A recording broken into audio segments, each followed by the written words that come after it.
about you, baby. Yeah, I'm mad about you. Hey, this is Time Bomb. If it's your first time checking out the channel, hit that subscribe button for daily updates. Today, I just wanted to go over the Canadian Challenge online playoffs that I was part of. There was supposed to be 16 teams, I think, but it ended up being only 13 in the end. A couple people didn't show up for it. It was in the draft champion mode. You see here, I'm just kind of showing my team. I had pretty solid draft. I mean, I got Julio Jones on one side for my wideouts, and then on the other side, I got Odell Beckham Jr., I got Russell Wilson, I got Ezekiel Elliott and LeGarrette Blount, so I got two solid backs, and Jimmy Graham on tight end. So, I mean, it's a good team. And then defensively as well, like, I was I surprised how low it was, but I thought they were almost better in a lot of ways because I was happy with the secondary. First of all, I got, Harrison Smith, Paul Krause, Calvin Harris Jr., and then on the other side, I had Malcolm Butler, so solid secondary. My linebackers, Nigel Bradham, who I use on my ultimate team, actually, is solid for me, and McKinney and Vic Beasley Jr. as my linebackers, real solid. My defensive line, not great, just some pretty average guys, but they're going to get the job done for me. I felt like you just need just a little bit more beef for my scheme anyway, which is mostly out of cover 4 nickel 3-3-5, which is what I would like to run. And yeah, there was a good tournament. Everyone who I was playing had won a 16-person tournament to get to that point. It was out of a group stage, the best top 4 in each group moving on. So like I said, my group was 6 people in it, so I had to play 5 games, and I'm going to go over them now. So let's get into these games. So I'm going to start off this game against C. Cucumber, who is a very solid player.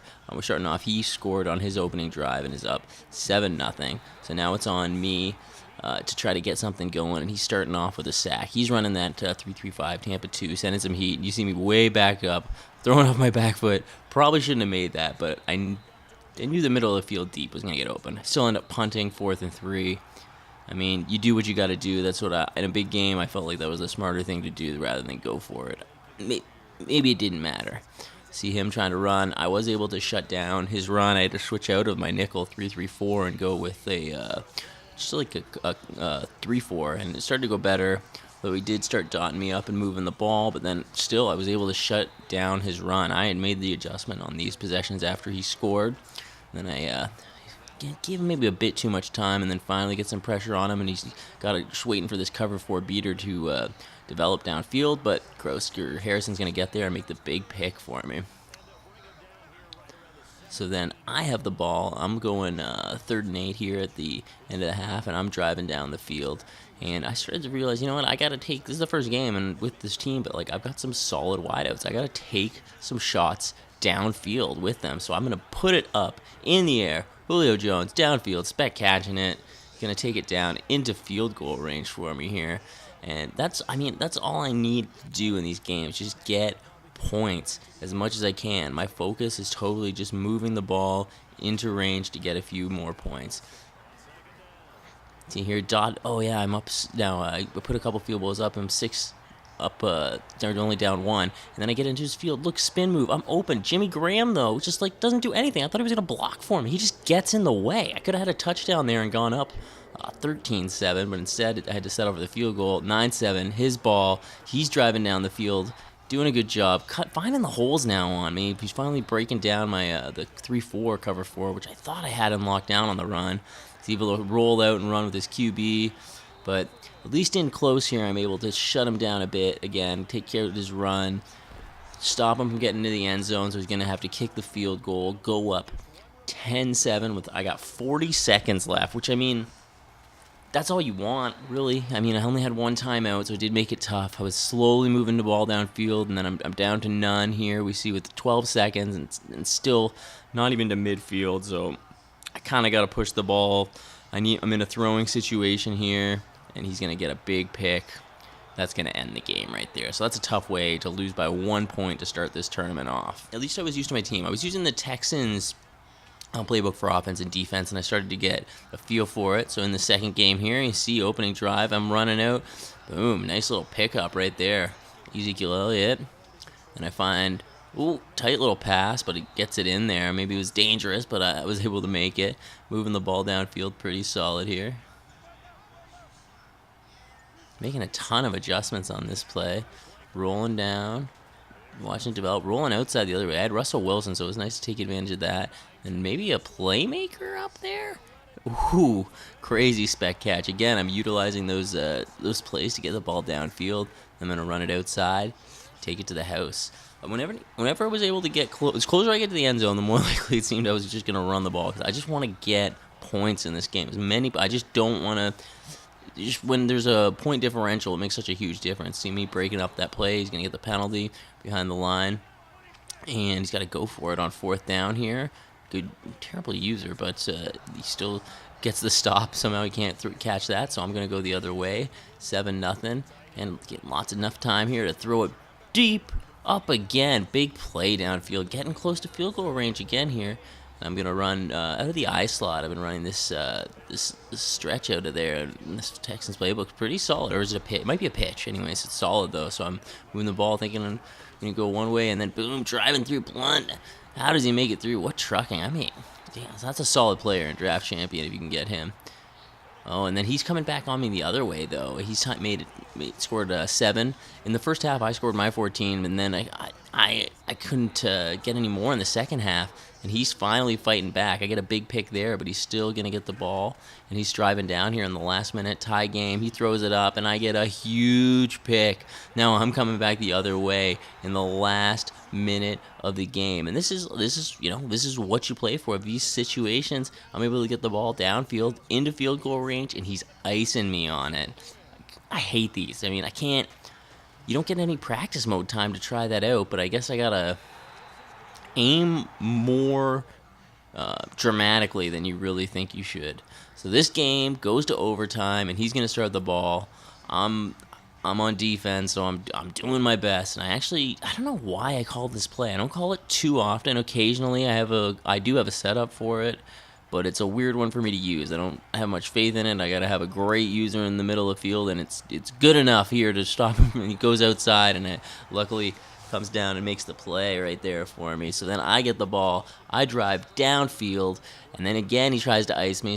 But it's from first down, so I just run the ball. Again, he goes for the ice. I run the ball, so I get it down to third. No ice. I nail that kick. I ain't getting iced again. So I got my first win in the tournament there after game 2.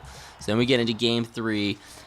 I know I got to win. I've already got a loss, and boom, this game starts off well with me running the ball and hitting it hard. This was a hell game because we're picking it up here in the fourth where it's 3-3, and I went up early with that field goal, and then I was just stopping him, and eventually he got that field goal. And then close to the last 2 minutes of the game, again, I get to drive down and get that field goal, and then he's coming up on me, and this was a hard-fought game. I got to give it up to this guy. He kind of got a tough break because, I mean, I know all my games were real close, so I imagine he had the same thing here. And so it's 6-3, and I try to make the play, but I can't believe that. That's the only time you can be okay with the drop pick, and then I hit another field goal to ice the game. I need those as many points as I can because the differential is a determining factor after head-to-head. So I want to put up points just in case it's close, and I'm able to make it 9-3 there, and he fumbles a little squib, trying to make something happen to get this game at the end here on my squib kick. But get another win, so now I'm 2-1 and feeling really good here because I mean, 5 games. If you can win 3 of them, then you're looking good. And I'm playing this last guy, Dally Boy, and again, everyone in this tournament, on the online playoffs, had won a tournament against 15 other people to get to this point. So, I mean, you got to respect them. But he was having a tough time. I think he was the only person who didn't even get a win. So clearly it was just on a different level, or had a crappy draft. That's the thing about draft mode. We're gonna see a big pick there off the tip drill. We're gonna see, I guess, in the final too how this is gonna work. I mean, I feel like maybe some people probably redrafting as much as they could to get the best possible team, just because what are the chances you're gonna get the nickel 3-3-5 with the best Tampa blitz, the Tampa 2 blitz scheme that people run. It's like clearly like if you're getting that, you know, you're drafting multiple times. So we'll see live how people have to draft. And yeah, so this third game I was able to run away with it, which just felt amazing. That was great because in the fifth game I was playing the number 1 player in my group. He ends up going undefeated in our group, and he was tough. Luckily, I didn't really care that much. I was airing the ball out a lot more than I would have if it mattered, because I knew I had clinched after I won the third game. I mean, I guess I shouldn't have let my opponent, not let, he dominated. I remember playing him in the qualifying tournament that I didn't win, and he was quite solid. So I mean, I definitely didn't let him win, let him do anything. But but you know, I was throwing the ball more to see what I could do, and I mean, I had a couple stops on him, but I really, anytime I got in the red zone, I just messed up, and he either send heat like that and take me out, or get a big pick, or just make me to make a dumb mistake, or just run the ball into nothing. And yeah, so it was just one of those rough games where you see me getting the big pick on him. Also hated that we had the same jerseys, but you know, well, luckily I don't have to play him in the final. I'm going to play the number 1 seed, I think, from the other group. Me and 2 other guys actually all tied with the 3-2 record in our group. And then this guy the last guy that I played went undefeated. And then the last 2 people who were dropped had like less 1 win and 0 wins, I think. So it came down to a point differential between me, and that's why I'm going to have the 4th seed. So at the live event, which I've made, I've secured $1,000 for sure. I got, I think, accommodations, because I live in Toronto already, but I think they might hook us up with a hotel or something, which would be pretty sweet. And yeah, I'm hyped to compete. I'm going to have a tough game ahead of me, so I'm just going to be labbing a ton over the next 2 weeks, and I'm going to try to win that $8,000.